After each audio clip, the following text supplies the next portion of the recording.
The most dangerous enemy is not the one who threatens you with a sword, but the one who embraces you with a smile. In this video, we expose the smiling vipers, the fake friends, the sociable manipulators, and the hidden architects of your downfall. If you do not learn to see through their charm, you will serve their game, not your own. In the courts of princes and in the corridors of common men, no betrayal cuts deeper than that cloaked in affection. The sociable man, warm, agreeable, ever smiling, has mastered the art of concealment. He wins your trust not with truth, but with performance. And you, like most, willingly walk into the trap, confusing charm with loyalty. But let us not be naive. In a world governed by power, every relationship is either an asset or a liability.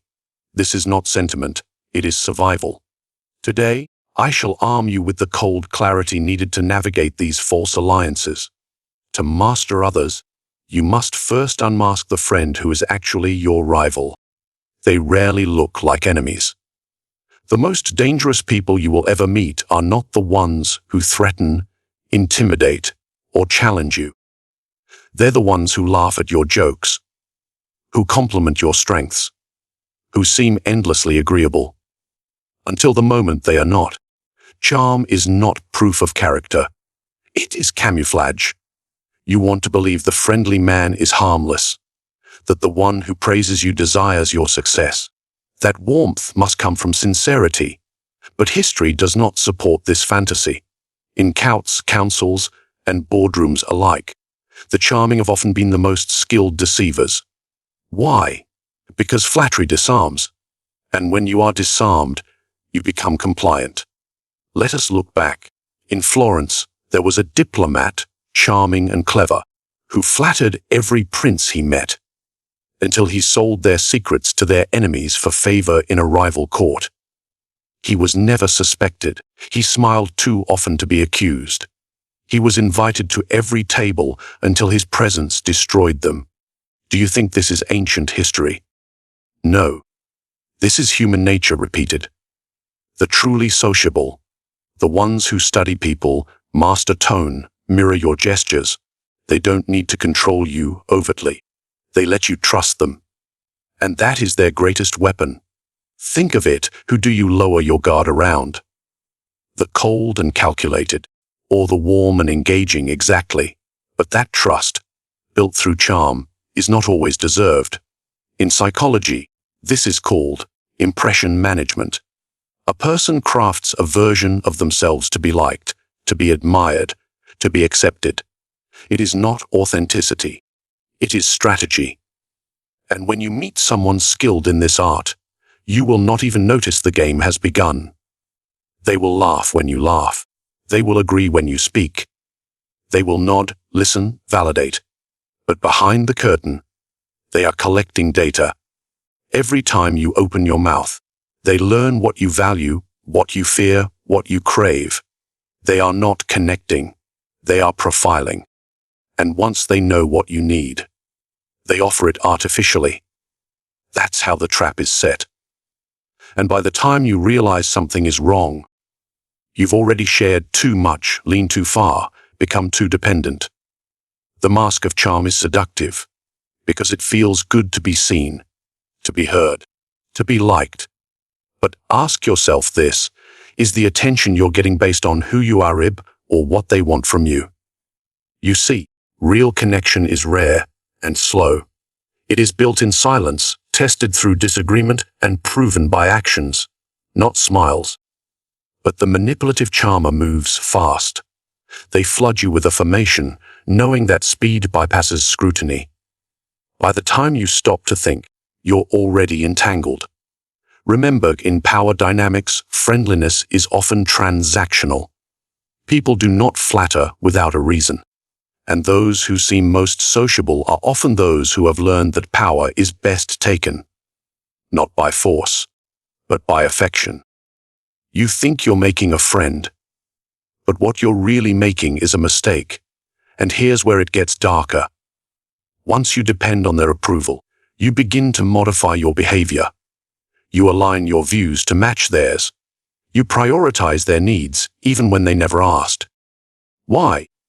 because the fear of losing their approval now controls you. And that is precisely when the mask tightens. You become a puppet, and they never had to pull a single string. Just smile. That is the genius of the charming deceiver. They never raise their voice. They never issue threats. They win by making you believe they're harmless. But know this, a mask is never worn without purpose. And the greater the charm, the more vital it becomes to question its motive. So the next time someone flatters you, ask yourself, is this honesty or is this currency? Because in a world driven by self-interest, every smile comes with a cost. And those who cannot see behind the mask, they pay it. The ones who survive and rise are those who learn to see charm not as a gift, but as a warning. And if charm is the mask, then what are they hiding behind it? That we will reveal in the next segment. What is the true currency of social power? Not gold, not status, not even charisma. It is information. More specifically, secrets. Yours and everyone else's. In every kingdom, every company, every circle of friends, there are those who climb not by merit, but by manipulation, was the lie. And the first tool they reach for is not a sword. It's your trust. Let me ask young who knows more about you than they should. And what do you suppose they plan to do with that knowledge? You may believe your stories are safe, that your confessions were kept in confidence, that your moment of vulnerability built connection. But connection is not always the goal. Sometimes what they want is leverage. Consider this. When someone listens too well, too intently, when they remember every detail, every crack in your armor, they are not admiring you. They are recording you. Think of Cesare Borgia. He gathered informants not just from rival courts, but from among his own advisors. He encouraged open speech, then punished disloyalty based on what was revealed in moments of comfort. He allowed men to feel safe, to share, to relax. That was the trap. And in your life, the trap is more subtle, more modern. It may come in the form of a colleague who seems empathetic, a friend who asks how you're really doing, a partner who wants to know everything. You give them your wounds. They give you their silence. But one day, you'll hear your own secrets, repeated by someone else. That is the moment you realizing. Your pain was not received with compassion. It was stored with precision. There are people who collect information like merchants collect debts. They wait, they watch, and when the timing serves them, they spend what you gave them. Weaponized intimacy, a devastating tool of the sociable manipulator. And what do they gain? Control. Because when they know something about you that you wouldn't want others to know, your freedom becomes conditional. You begin to walk carefully, speak cautiously, plead silently for their continued silence. And even if they never say a word again, they own a part of your mind. They are now seated at the table of your internal decisions. You are no longer free. This is why the wise man guards his private life like a fortress. He reveals only what is strategically necessary, never what is emotionally impulsive, because what you reveal can and will be used. Let us turn to psychology. There is a term, social grooming. It's not just kindness, it's investment. A manipulator may tell you their own secrets first. They may appear vulnerable. They may confide in you, just to make you reciprocate. But their confession is often fabricated or selectively chosen. It is bait. And the moment you mirror that honesty, they've extracted what they came for. A skilled manipulator can extract your core in just a few conversations, then remain silent forever, sitting on a vault of influence.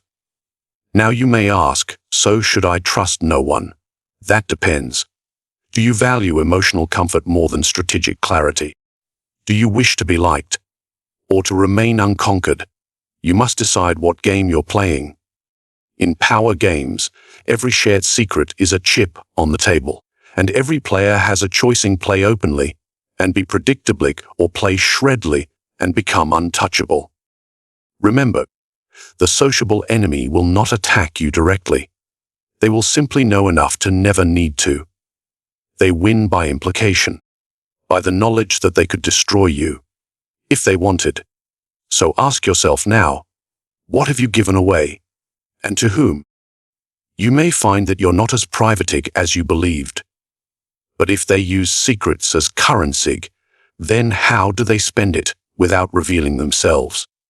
To answer that, we must look deeper into the nature of betrayal. And that is where we go next. A threat that announces itself is easy to prepare for. But a threat that smiles, that one is fatal. You've been taught to fear anger, aggression, hostility. But what you should truly fear is the smile that hides intention, because a sword can cut the body. But a smile can destroy your name, your influence, your entire reputation, without drawing a single drop of blood. The clever enemy doesn't raise their voice. They raise your confidence. They praise your efforts, laugh at your jokes, echo your opinions, and you hungry for approval. Invite them deeper into your world, never suspecting you've just armed your assassin. Consider Brutus. He did not scowl in Caesar's presence. He dined with him. He stood by his side. And then, at the moment of maximum trust, he struck. Caesar feared civil war. He feared rebellion.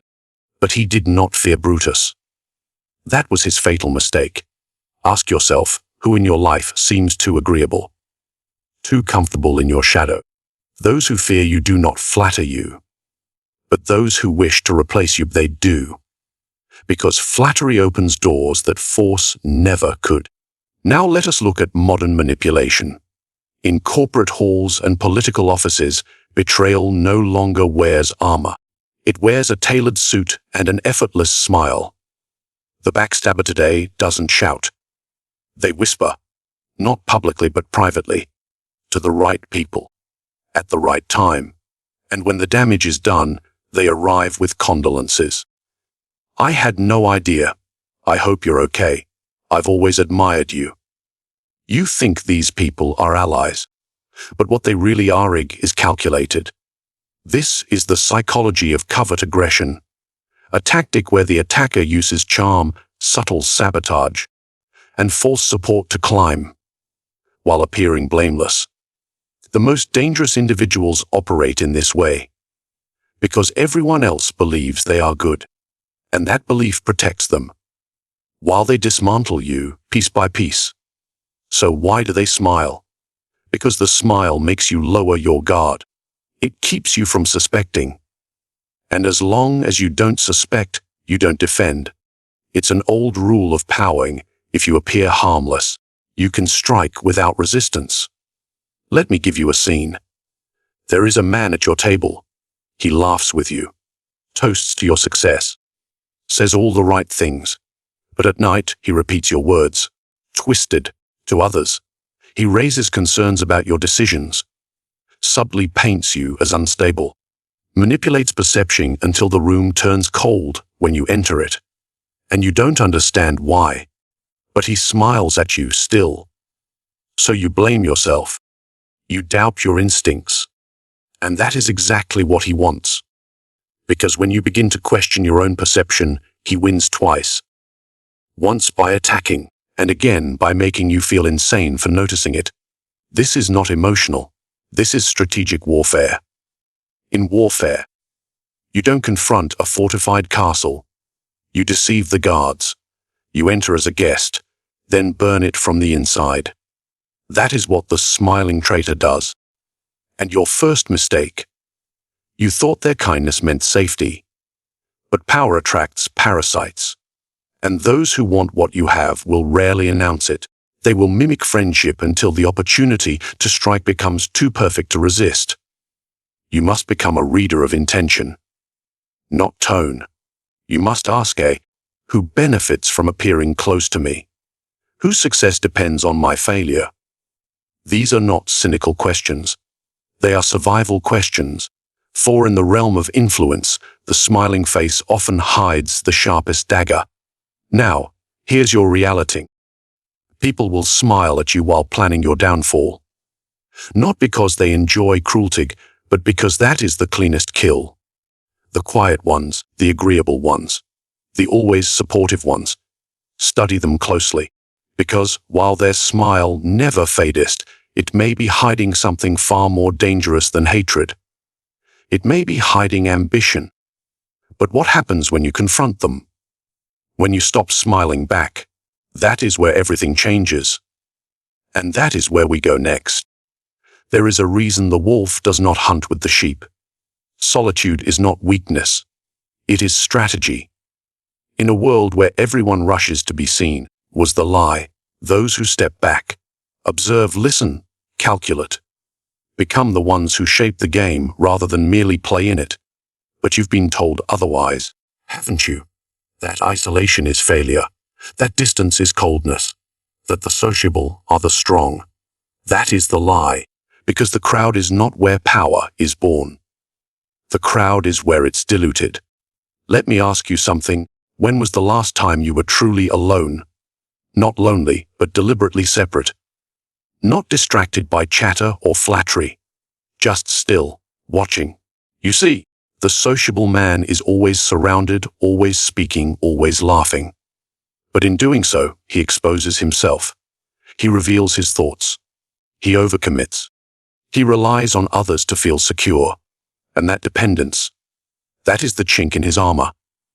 Now look to history. The great strategist Tiberius, emperor of Rome, was known not for his charm, but for his silence. He watched senators flatter each other in the forum. He listened. He gathered information, but rarely spoke his own mind. And because no one knew what he thought, they feared what he might do. That feared was his control. To be unpredictable is to be untouchable. And unpredictability comes from restraint. Now consider your own life. When you're too accessible, too talkative, too eager to please, you give away your edge. You become readable, predictable. But when you master solitude, you reverse the dynamic. You become the one who knows, without being known. And that, viewer, is power. Psychology calls this self-containment. It is the ability to regulate your emotional exposure, to resist the urge to overshare, to treat your inner world like a locked vault, not an open market. The manipulative sociable people, they depend on your openness. They thrive when you speak too freely, trust too quickly, reveal too much. But solitude denies them access. It is the silence they cannot penetrate, the wall they cannot climb. Of course, they will try to shame you for it. They will call you antisocial, cold, arrogant. Because your refusal to play the game reveals how shallow it truly is. They don't want you distant. They want you exposed. So you must learn to do something most people never attempt: be alone, without needing escape. Because in solitude, your instincts sharpen, your judgment clears. You begin to see people not as they appear, but as they truly function. You notice patterns. Hear the hidden motives in their words. Sense the power moves behind their kindness. You become dangerous, not by what you say, but by what you withhold. Now understand, solitude is not passivity. It is preparation. It is stepping back from the board. Not to surrender, but to see. And when you re-enter, you do so with precision. You say less, you reveal nothing, and yet everyone begins to pay attention. Why? Because silence makes people wonder, and wondering leads to fear. When they don't know where you stand, they can't attack. When they don't know what you want, they can't manipulate. When they don't know what you feel, they can't exploit. This is the hidden strength of isolation, Inc. It forces others to guess. And while they're guessing, you're planning. You observe how the sociable use gossip to form alliances, how they bait others with humor, lure them with charm, then extract control with a smile. But you, detached, unbothered, unreadable, deny them that chance. They don't know what you think. They don't know what you'll do. And that's exactly how you rise. But be warned. Solitude requires discipline. You will crave validation. You will want to explain yourself. You will feel the sting of exclusion. That is the test. Because once you learn to endure it, you become immune to their games. And when you no longer need their approval, you become something they can never control. You become sovereign. But what happens when they sense your distance and try to pull you back in? With charm, with secrets, with smiles. Do you resist? Or do you return to the trap? That is the final choice. Control is not taken by force. It is granted, willingly, by those who believe they are free. The smile, the secret, the silence. Each is a weapon more potent than a sword. You do not need to shout to dominate. You do not need to threaten to destroy. You only need to understand human nature and let others walk themselves into your design. Most people crave approval. You must crave advantage. Most people overshare. You must remain unreadable. Most people follow the charming. You must be the unseen hand guiding the charm. This is the art of invisible control. Not loud, not obvious, but absolute. So now, I ask you, which tactic will you wield first? Comment below. Let the world guess your thoughts, while you sharpen them in silence. Subscribe for more lessons in strategy, psychology, and power. And share this with someone who thinks they're in control. Because the moment they believe they are safe is the moment you strike.